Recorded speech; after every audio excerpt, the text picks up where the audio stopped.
Alors le voyage sur Mars, c'est une question passionnante, difficile, parce que, bon, il y a le voyage automatique, hein, qui évidemment se fait déjà sans, enfin j'allais dire sans problème. C'est technologiquement difficile et ça coûte cher, mais enfin bon, on envoie des robots sans problème. Évidemment la question porte, j'imagine, sur le voyage d'êtres humains sur Mars. Et là c'est une toute autre affaire. Pour plusieurs raisons. Il y a une première raison qui est tout bêtement une raison économique. Un vol habité coûte en moyenne, à cause des mesures de sécurité, enfin des conditions particulières qu'il faut organiser dans un vaisseau spatial pour que l'être humain puisse y subsister un certain temps, donc une mission habitée coûte en moyenne 100 fois plus cher, je dis bien 100 fois plus cher que une mission automatique. Actuellement, on se dit, un robot peut faire quasiment tout ce que peut faire un homme. Donc pourquoi aller dépenser 100 fois plus à envoyer quelqu'un avec tous les autres risques que cela va représenter, dont je vais parler après, et pour finalement un résultat scientifique, une récolte scientifique qui ne serait pas nécessairement meilleure que celle faite avec des robots. Alors derrière, simplement, l'une des réponses possibles, c'est tout de même le choc psychologique. Parce que c'était comme ça sur la Lune, hein.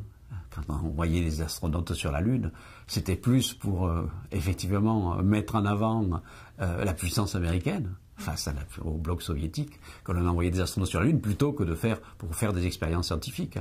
On n'en a pas beaucoup parlé, mais vous savez, les Russes, ils ont aussi ramené des échantillons de roches lunaires sur Terre avec des sondes automatiques.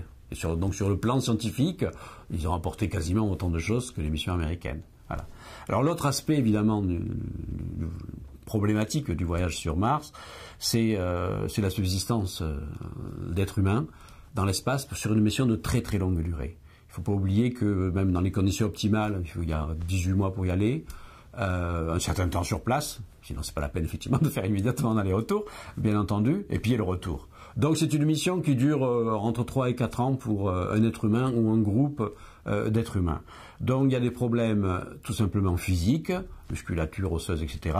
Bon, ces problèmes, on commence à savoir y répondre parce que les Russes avaient déjà, à l'époque où les Américains avaient gagné la course à la Lune, les Russes ont rapidement compris que bon, c'était plus la peine de faire ça, et ils ont tout de suite pensé à Mars, eux. Et ils ont commencé à préparer des astronautes sur les voyages de longue durée, et c'est pour ça que ce sont les premiers, avec les vaisseaux Soyouz, etc., à avoir fait passer de très longues durées de temps à des astronautes. Hein. Les cosmonautes russes sont restés, ils ont battu record sur record. Il y en a qui sont allés jusqu'à 687 jours ou quelque chose comme ça, qui a pratiquement 2 ans en orbite. Tout ça justement pour tester la physiologie et aussi, alors dans la masse osseuse et la masse musculaire. Donc on sait qu'on peut s'entraîner, on peut faire évidemment tout un ensemble d'exercices qui maintiennent ça pour la décalcification, etc.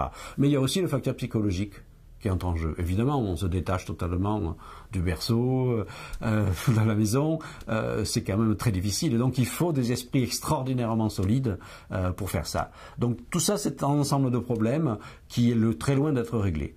Et je pense malgré tout qu'on le fera un jour, et peut-être un jour pas si lointain, mais certainement pas avant 2050.